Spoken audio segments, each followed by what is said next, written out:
Hi, I'm Benjamin Liu, and I go to Lexington High School in Lexington, Massachusetts.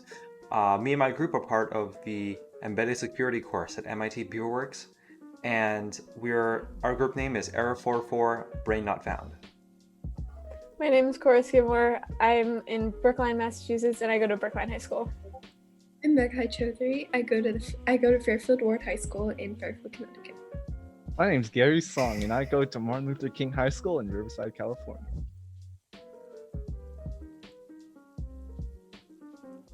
Currently, our class has been split up into groups of 4. Our team, Error404, is working on a challenge where we design and implement a system that supports secure firmware distribution. This system would hypothetically be used to update firmware in a self-driving car. This is a diagram of our design. It shows the distribution and flow of firmware on the factory and on the insecure side. We had to utilize the 3 principles of information security: integrity, confidentiality, and authentication.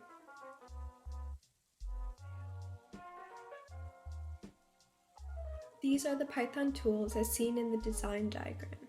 The first tool we used was the BL build tool. This was to generate an infinite string that would later be used to generate keys for encryption. The string is known as a key stream and was generated based on the RC4 stream cipher. First, a string was made by generating a random 16-byte long or a 128-bit long key, which was stored on a file named secret_build_output.txt. This then went through a KSA or key scheduling algorithm, which initializes an array that contains a permutation of all 256 bytes and uses it to swap values of the initial key. Then, this new key goes through a PRGA, or a pseudo-random generation algorithm, that swaps more values of the array in a certain way. This can be seen in the code. And then, this uses it to generate a final key stream. This bootloader tool also generates a main.bin file, which has contents of flash memory. The second tool we used encrypted all of our firmware and added additional authentication hashes. This tool, called the Python Protect tool, generates 3 keys from a pseudo-random byte generator that is used in RC4 stream cipher algorithms. The first key is used to create an HMAC on the entire firmware. This will protect any modifications of our firmware down the line. The second key is used to HMAC the version number and the size of the firmware, which will protect any potential attackers from booting the old firmware version. The tool then breaks down the firmware into 1 kilobyte frames and encrypts them individually. These encrypted frames are combined with an authentication tag and a random nonce. Once all of the frames are encrypted, all of the data is stored into a file for the update tool. The third tool, Python tool that we use, called the FW update tool, sends all of the data from the protect tool to the bootloader. It communicates with the bootloader to upload the encrypted files and any metadata in chunks made through a specific protocol. In our case, it sends over the metadata first, then sends all necessary data in frames made previously. The bootloader is a very important part of our system. It takes the encrypted firmware from the firmware protect tool and sent by the firmware update tool into the chip itself, and it ensures that the firmware is from who we actually want it to be, meaning it's an official firmware. To do this, it uses systems such as AES, an encryption standard, which is currently very commonly used due to its ability to very secretly encrypt its data. It also provides authenticity, which means we know that it comes from a valid user, and provides integrity through the use of what's called an HMAC. An HMAC essentially takes all the data and creates a set number of bytes correlated to that data so that we know that the data was not mixed around on its way over. After creating these senses of confidentiality by encrypting, authenticity, and integrity, we know for sure that this firmware is coming from where we want it, and the bootloader does the job of running it through all those processes and putting it onto the flash memory itself so that we can boot it as we want.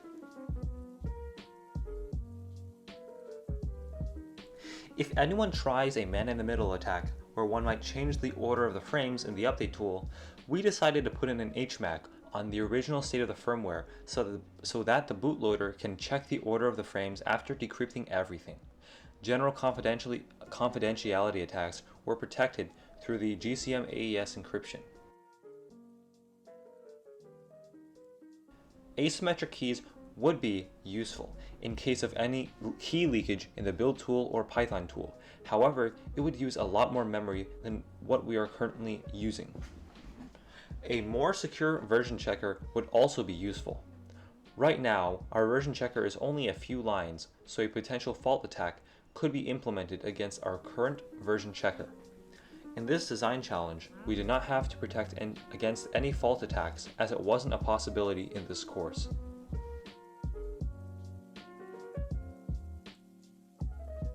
Before doing this challenge, our class learned about the basics of embedded systems and embedded software security, cryptography and cryptographic protocol attacks, UART probing, side channel analysis and fault injection, and more. We completed several challenges to apply these topics, which expanded our knowledge of C, Python, and assembly language, as well as our understanding of embedded systems. Week 3 of this challenge was the secure design phase, where we designed and implemented our system. This week, week 4, is our attack phase, where we had moved on to attacking other systems. Due to the online nature of this program, we are using an emulator in place of a physical Solaris chip, and have been given the other team's source code. We earn points through our secure designs and the flags we protect, our documentation and organization of the code, and flags we retrieve from attacking other systems. Unfortunately, other people's bootloaders did not provide the same amount of integrity that ours did. The way this happened was that when you send the firmware from the update tool into the bootloader, you can't send it all at once. That's simply too big. So you split it up into frames. What some teams did was they encrypted and provided the integrity for each frame individuality, completely omitting the situation where you switched around the frames, thus messing up the firmware and potentially crashing the system. We exploited this for certain teams by creating a Python script that opened up the firmware and mixed around the frame sizes, which we were able to tell by reading into their protect tool. After doing so, we uploaded the firmware and successfully corrupted their bootloader. Thank you, BWSI, for this amazing opportunity you have provided us. Thank you, MIT, MITRE, and all of our sponsors. Thank you to our instructors, Big Gabe, Big Jake, Tedward and Edward, and last but not least, Arthur